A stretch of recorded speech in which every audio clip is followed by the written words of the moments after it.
My name is Ivy McIver, and this is why I fly. Oh my gosh, what is my favorite airplane? Well, my airplane is my favorite airplane because it's the one that I own.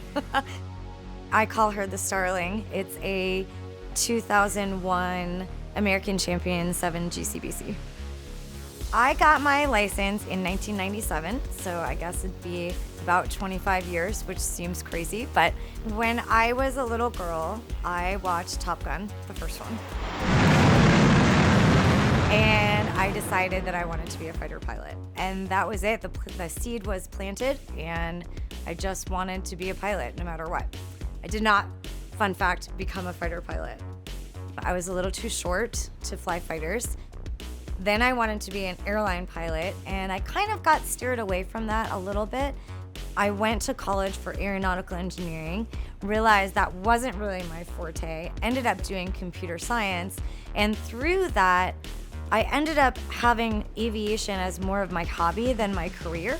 I wasn't flying as much as I really wanted to. I went back to school to be a flight instructor, and at the time I was a salesperson.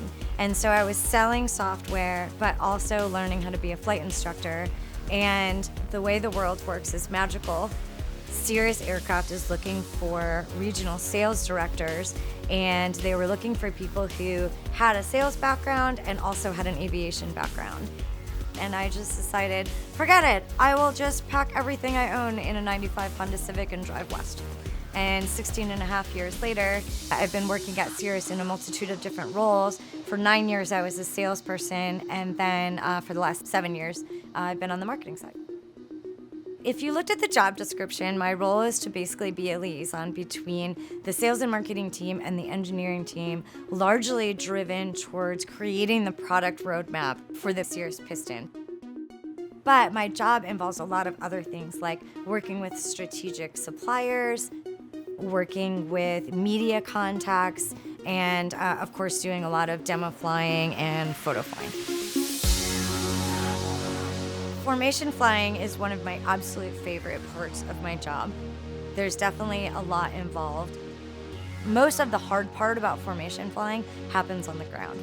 Once you're up in the air, it's really just sort of a feeling and a focus. But really on the ground, it's briefing all of the safety procedures, making sure that everyone is aligned with frequencies and procedures and the plan. And then it's really about going out and executing that plan. And photo flight check-in. 2. It's also about trusting the other people that you're flying with and not being afraid to knock it off or basically call off the photo shoot if something doesn't look right or you're not feeling great about something. How's the power setting, Ivy? It's perfect. All right. It's a really super unique industry and really small niche of society where there's just a lot of magic that happens.